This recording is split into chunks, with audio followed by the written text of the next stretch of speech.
Hello and welcome to the Coming Down to Earth with Spirit podcast with me, your host, David Hale. In the podcast, we'll be talking about mediumship and all things spiritual in a down-to-earth and honest kind of way, with a touch of humour also. So I hope you can join me on my podcast journey so you can learn from my own spiritual journey and experiences with spirit in the aim to help you on your own spiritual journey, or it may just be to answer any of those questions that you have about the spiritual world. So join me now as we get into this episode. Hello everyone. So this episode is the start of a new series I'm doing alongside the Spiritual Impact series, where I'm answering listener questions. Now I get questions quite often from my own Facebook followers, from my students, from the podcast listeners. And I think it's only fair to address them and to answer them because, to be honest, I like to teach. And as I said in my intro video, for me, mediumship is more than just about reading for people. It's also about teaching, sharing knowledge and wisdom and things that I've learned along the way. And not to convince or to convert you, but just to give you something to think about, because there are a lot of people who speak to me, who ask me questions, are those people who are on their own spiritual journeys. They are developing as mediums and they're not sure who to believe, what to believe, or they just simply want answers to questions that have been on their mind to help them in their own journey. But also it's just for people who are interested in the subject. There are people who live their life spiritually and they just want to know more about it, just for their own knowledge really. And that's absolutely fine. That's fabulous that they're open-minded enough to what goes on with mediumship and in the spirit world. And as I always say, look, I come from a place of honesty and I just like to keep it down to earth, which is why, as I said before, that's why it's called the Coming Down to Earth with Spirit podcast, because that's how I like to teach, and hopefully I come across that way as well. So before we go into the questions, again, it's just important to say, look, I only speak from my own personal experience here and from my own knowledge and views and opinions. Now, there are going to be other mediums out there which will disagree with what I say. They might think in a different way to me. They will teach in a different way to me. That's absolutely fine, but that's their journey, not mine. So again, I can only speak from my own perspective here. So I've got a lot of questions and I'm going to do one question per episode. So there are going to be lots more episodes coming up because I've got a lot of questions here that people want answered. And if you have any questions that you want to ask, please get in contact. You can contact me at davidhmedium@outlook.com. So email me there or message me on my socials and I'll add the questions to the list and I will answer them for you when I can. So the first question is from one of my students, Joanne. Hello, Joanne, if you're listening. I hope you are, because I'm answering your question here. And Joanne actually has quite a few questions, but I love that because it shows that she's interested and invested in her development. So Joanne, I'm going to come to all of your questions eventually.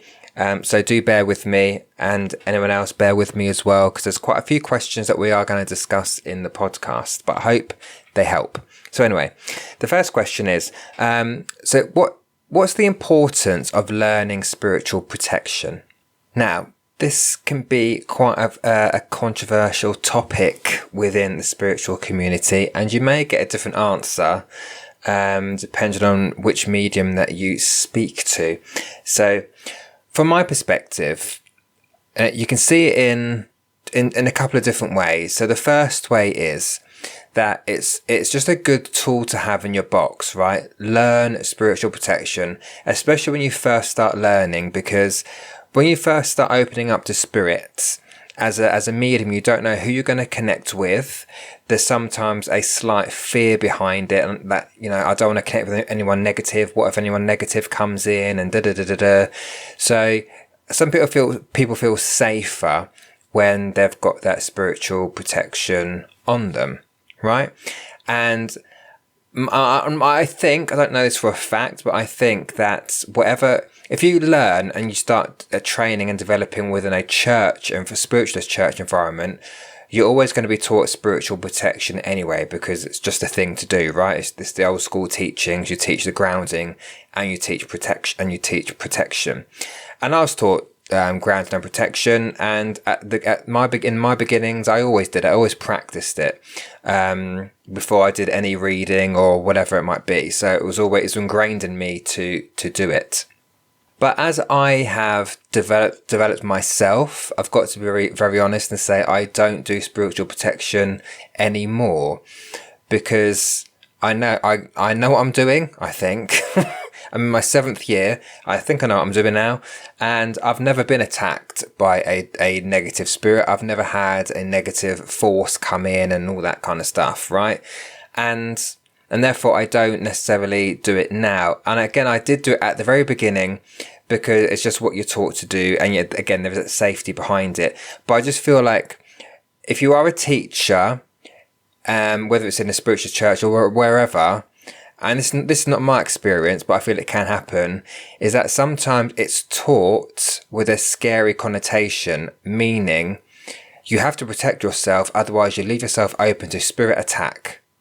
In my perspective is, no, you don't. I think spiritual protection is just something that makes people feel more comfortable. Again, I've never been attacked psychically. I've never had a spirit come in and attack me, because why would they? Because the other side of the argument is, and I hear some mediums also say this, is that they don't practice spiritual protection themselves, because why would we be attacked? If I'm connecting to my loved ones in the spirit world, why would my loved ones attack me? If I'm connecting to my spirit guides, why would they attack me? If I'm doing a reading for a client, why would their spirit loved one want to hurt me or harm me?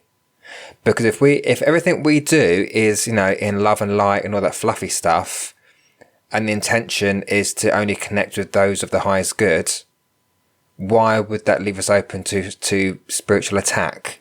So it doesn't make sense from that point of view. But I can see both sides of it, right? This is not just a cop-out here, but I can see the benefits of learning spiritual protection, and whether you use it or not 10 years down the line is completely up to you. But again, it's a good tool to have in your box, because spiritual protection, or energy protection, you want to call it that, it can also be used not just in your spiritual work but also your daily life. And when I first started developing, almost every day I would wake up in the morning, I would ground and protect myself, because I'd want to put that protection around me, not because I'm connected to spirit, but because I don't want anyone else's negative energy in my energy field either during the day at work or whatever. So there can be benefits of using it just as a human, not as a medium or, a medium or a psychic or whatever. So there are benefits to it on that side. But then again, I can see, and this is why I don't do it now, because one, I've learned, I've built my connection with my guides. And that's another thing. At the beginning of your journey, of your development, you don't necessarily have that connection with your guide that you do have 5 years down the line, where you know that they are there, they are protecting you. At the beginning, before that, you don't know you've got that protection. So it's good to put that protection in place. But say, as I've gone on in my journey, I don't do it anymore, because my intention is never to connect with any negative energies, right? My intention is only to connect with people's loved ones in the spirit world who have come through with love, right? They don't come through to harm anybody. So that's why I don't do it so much anymore. And that's why a lot of mediums, older mediums, or mediums that have been doing it quite a long time, they don't do it either. For that reason, because spirit come through with love, right? Our intention is to connect with those, again, as I've always said, to get those spirits of the highest good of all concerned, right? We don't do these readings for any negative reasons, right? The only thing I would say is, if you are going to get involved in a Ouija board, or some kind of seance, or some kind of paranormal investigation where you're going into a haunted, a supposedly haunted location, in those cases, yes, I would put the protection on. I would personally do that. Again, not because I'm afraid of anything, but I think it makes some people feel better. But again, you don't know what you're walking into necessarily, especially with a Ouija board, which I've talked about in one of the Spiritual Impacts episodes. If you're messing about with the Ouija board, you can invite any old Tom, Dick, or Harry from the spirit world in. Not every spirit person has a good intention, because everything has an opposite. Right? So where you've got good spirits, you are going to have some trickster spirits or some more negative spirits. I mean, think of, I don't know, what comes to my head? Jack the Ripper, Hitler, I don't know, Jeffrey Dahmer. There's just random people just popped in my head. They are not good spirits. From what they did in their lifetime when they were here, they are not good people. So you could see them as negative spirit. Do you want to connect with them? But then we're not going to connect with them, if that makes sense. It's just an example of, there are of the negative spirits that are out there as well, right? So I can see that both the benefits and the importance of learning spiritual protection, but I can also see the other side of it is if you go into something with bad intentions, then that's when you might get the more negative experiences or have the more negative experiences. But if you go into your work with good intentions, with setting the best intentions for the reading or whatever it is that you're doing, then you're not likely to have any harm come to you without spiritual protection. But I think it's answered the question, or at least I hope it's answered the question, Joanne, and for anyone else that's also been interested in that topic as well. But thanks for listening, and listen out for more listener questions. Well, that's it for today's listener question episode.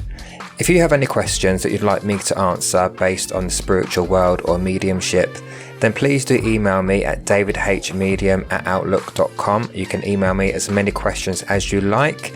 I'll add them to the list and I'll get to them as quick as I can.